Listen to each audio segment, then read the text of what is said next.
안녕하세요. 반갑습니다. 자, 이번에는 사무관리 개론 두 번째 과목이 들어가게 되고요. 이 두 번째 과목은 여러분들 잘 아시겠지만 기출문제, 즉 교재에 있는 내용 외에 출제되는 부분이 많기 때문에 여러분들이 점수 얻기가 좀 어려운 부분입니다. 그러니까 예를 들면은 총 20문제를 100%로 봤을 때 우리가 지금까지 출제된 기출문제를 모두 다 여러분들이 100% 머릿속에 기억하고 시험장에 가셔도 70점 이상 맞기가 어려운 시험입니다.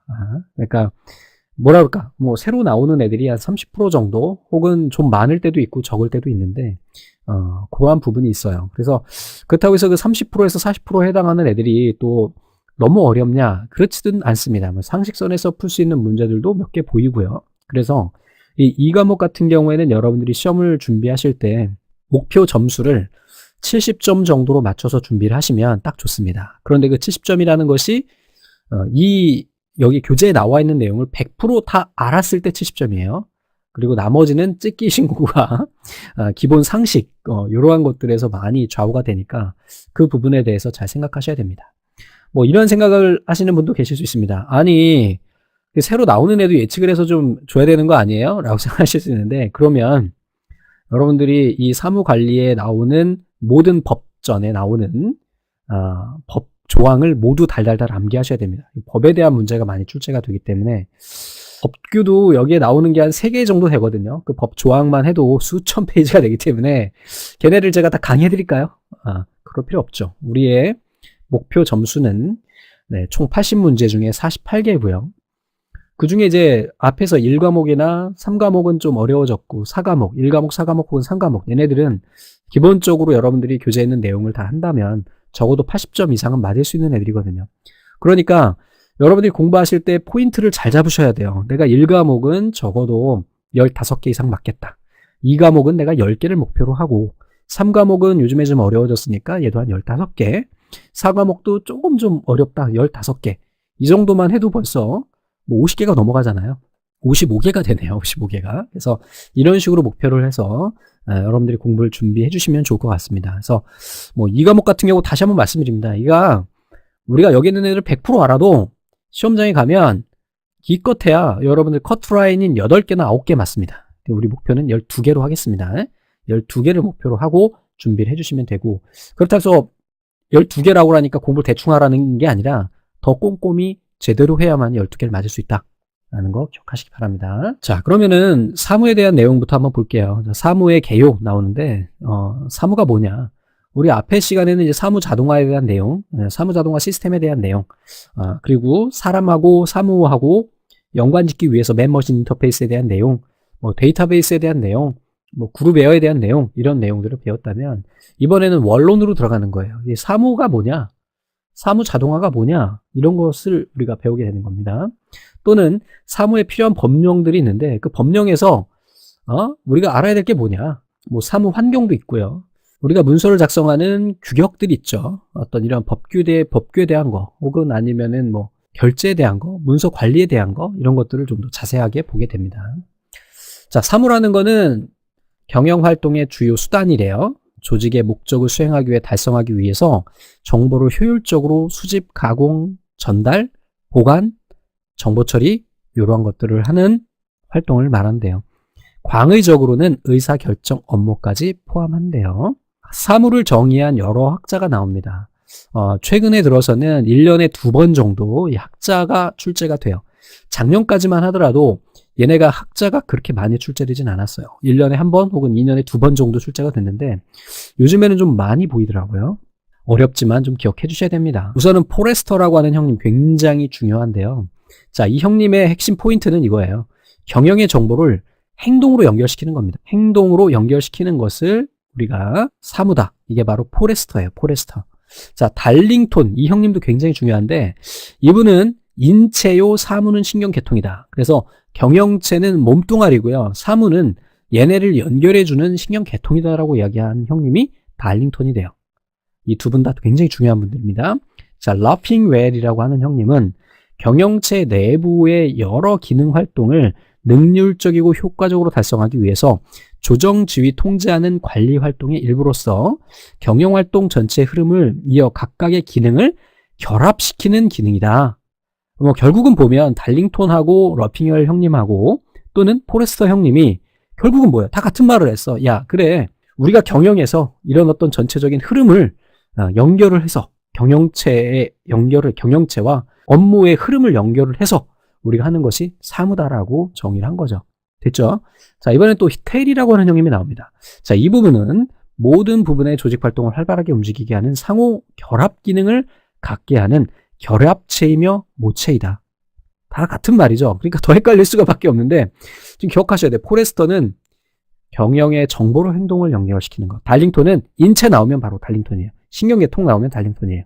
제일 많이 나오는 분이 바로 이 두 분이고, 다음에 이제 러핑웰은 각각의 기능을 결합한다. 테리 형님은 좀 덜 나오는데 얘네는 모든 부분의 조직 활동을 활발하게 움직이게 하기 위한 결합 기능을 갖게 하는 결합체이며 모체이다. 이렇게 되는 거죠. 자, 힉스 형님.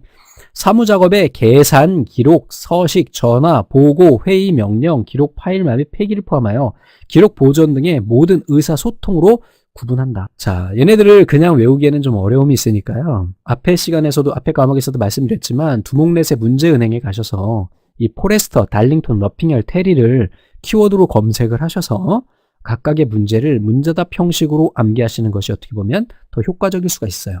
아셨죠? 그래서 우리가 공부를 할 때 기출문제만 달달 외우면 돼 라고 하는 것에서 중요한 포인트는 결국은 이렇게 이론적으로 보는 거. 사실 이제 미니족보라는 책이 기출문제에 있는 문구를 그대로 갖다 쓴 게 많기 때문에 좀 어떻게 바로 볼 수도 있지만 현장감 느낄 수 있게 하는 거는 결국 문제입니다. 그래서 문제은행 검색하셔서 방법은 앞에 말씀드렸으니까 살펴보시면 될 것 같습니다. 자, 우선은 또 그럼 사무의 특징. 사무는 경영활동인 생산, 판매, 구매, 재무 등을 연결짓는 역할을 한다. 결국은 사무라고 하는 거는 연결 기능이다. 사무의 정보 취급하고 정보의 기록 관리를 한다. 사무는 조직 구성원이 근무하는 과정에서 처리하는 일로 조직체를 전제로 한다. 사무의 본질은 작업이다. 이거 가끔 출제됩니다. 사무의 본질은 작업적 측면과 기능적 측면으로 분류할 수 있다. 작업적인 것과 기능적인 것으로 분류할 수 있다. 그래서 작업적인 측면은 계산, 기록, 면담, 통신, 분류, 정리, 사무 크기의 조작. 얘네 구분하는 거 좀 기억하고 계시기 바랍니다. 자, 기능적인 측면에는 정보 처리, 경영활동의 결합, 경영활동의 보조 및 촉진 기능. 어때요? 작업이라고 하는 거는 단순적으로 우리가 뭐 계산을 하거나 기록하거나 면담, 통신, 어떤 모듈화가 분명히 되죠. 근데 기능적인 건요, 뭔가 처리하죠? 뭔가 수행하죠. 구분하고 계시기 바랍니다. 사무의 구성 요소는 사무원, 사무실, 사무계기, 사무문서, 사무제도.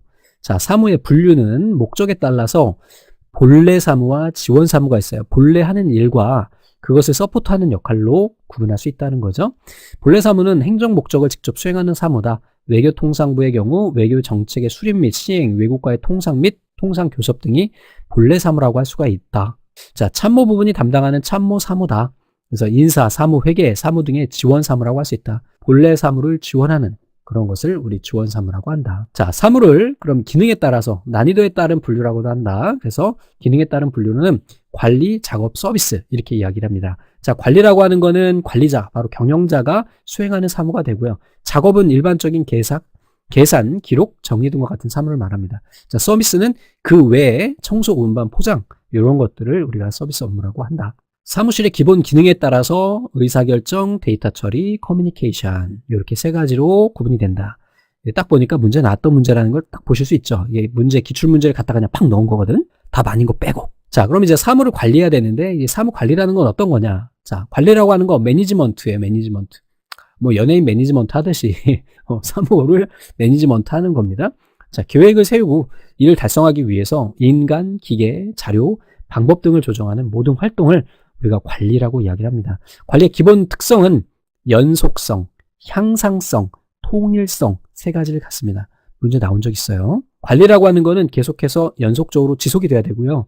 얘는 점점 더 좋아져야 됩니다. 그리고 모든 규정이나 어떤 그런 형식이 통일이 되어 있어야 되겠죠. 자, 그러면 사무관리의 특성을 한번 볼게요. 사무활동과 기능을 원활히 수행하기 위한 관리 행위이며 사무 작업을 과학적 관리 등을 이용해서 효율적으로 수행하는 것을 말한대요. 자, 의사결정의 활동과는 관련이 없어요. 사무 관리하는 거예요. 관리. 의사결정이라는 건 어떤 일을 결정을 하고 그걸로 방향을 가는 건데, 사무관리는 단순히 사무를 관리하는 거예요. 매니지먼트 하는 거예요. 사무관리론의 발전 과정에는 과학적 관리법, 사무작업 연구, 사무공정 연구, 정보처리 시스템, 이런 식으로 해서 발전을 했대요. 자, 다음에 이번에는 관리의 기능이에요. 관리의 기능이 우선 처음에 보면 계획화, 조직화, 통제와 조정화, 지시 이렇게 되는데, 얘네가 하나의 순환 구조라고 볼 수도 있어요. 그러니까 맨 처음에 목적을 달성하기 위해서 미래에 대한 전망이나 예측을 해서 계획을 하고요. 그 계획이 실현될 수 있도록 직무를 명확하게 하고, 직무를 유기적으로 연결하고, 직무 간의 전체적인 객관적으로 규정함과 어울려서 기타 필요한 재원 등을 투입하면서 통합적으로 추진해 나가는 거. 실제 이게 조직해 나가는 과정이 되는 거죠. 그 다음에 이렇게 조직해 나가면서 계획에 준한 기준을 설정하는 거예요. 통제라고 하는 것이 어떻게 보면 뭐 나쁜 의미로도 받아들일 수 있지만, 우리가 계획한 것과 그리고 실제로 실행한 조직화가 잘 이루어지는지를 컨트롤하는 거거든요. 그러니까 뭐 한자로 변환하다 보니까 통제지만 컨트롤이라고 하니까 약간 좀 유하게 느낌이 들죠. 자, 그리고 나서 이제 조정화에 들어가죠. 업무 수행에 필요한 이해나 견해를 마찰이 없도록 결합하고 조화시키고, 그 다음에 지시는 주어진 목적을 달성하기 위한 직원과 부하들을 지도하는 것을 우리가 지시라고 이야기를 합니다. 그래서 이 관리의 이 구조는 굉장히 중요하고요. 이 순서도 계획화, 조직화, 통제화, 시험에 자주 출제되는 내용이에요. 기억하시고, 그래서 바로 밑에 보시면은 사무관리의 어떤 일반적인 순환 구조에는 계획화, 조직화, 통제화 이 순서라는 거, 뭐 외우지 않아도 아실 수 있겠죠. 그러니까 계획을 하고 그거에 따라서 조직을 하고 그 조직에 의해서 잘 이루어지는지 컨트롤하고 이렇게 되는 거죠. 다음에 이번에는 사무관리의 전문화예요. 얘는 개인적 전문화, 이게 종류가 되거든요. 이게 시험 문제 출제된 적이 있는데, 개인적 전문화, 집단적 전문화, 기계적 전문화, 기술적 전문화를 기하도록 관리를 해야 된다. 그러니까 사무관리를 전문적으로 만들기 위해서 필요한 요소들이 되는 거죠. 그래서 개인적으로도 전문화돼야 되고, 집단적으로도 돼야 되고, 기계도 전문적이어야 되고, 기술도 전문적이어야 된다. 뭐 그런 의미로 받아들여 주시면 될 것 같습니다. 사무는 경영의 정보활동을 연결시키는 과정이다 라고 그랬어요. 경영의 정보활동을 연결시키는 거, 포레스터 형님이 되겠죠. 다음 관리 기능 중 어느 것을 설명하는 거냐 그랬어요. 계획이 실현될 수 있도록 직무를 명확화하고 이들의 직무를 유기적으로 결합하여 직무 상호 간의 전체 관련을 객관적으로 규정함으로써 기타 필요한 재원 등을 투입하면서 통합적으로 추진해 나가는 거. 이게 조직이네요, 조직. 사무를 위한 통상적인 작업과 관련이 없는 것, 기록, 계산, 면담, 관리 그러는데, 우리 사무에는 뭐가 바로 관리가 들어가지 않는다고 얘기했죠. 사무관리는 조직의 관리자에 의해서 세 가지 기능으로 분리한대요. 자, 기본적인 관리 기능이 아닌 것, 운영, 계획. 우리 좀 아까 봤죠? 계획, 조직, 통제, 운영은 아닙니다. 다음 중 사무의 본질의 기능적인 측면에서 기능적인 측면으로 구분한 것, 대화와 독해, 독해와 정보처리, 정보처리와 결합, 사서와 분류, 정보처리와 결합, 이게 되겠죠. 그래서 이렇게 해서 첫 과목을 봤습니다. 뭐 내용은 많지 않은데 제가 그 강조한 말씀들 잘 기억해 주시기 바랍니다. 이번 과목은 아무리 잘해도 70점이니까 여러분들 그거 감안하시고 좀 꼼꼼히 촘촘히 공부를 좀 해주시고, 또 우리가 배운 거 외에도 많이 나오기 때문에 좀 그런 것을 생각하고 준비해 주시면 좋을 것 같습니다. 다음 시간에 뵙겠습니다.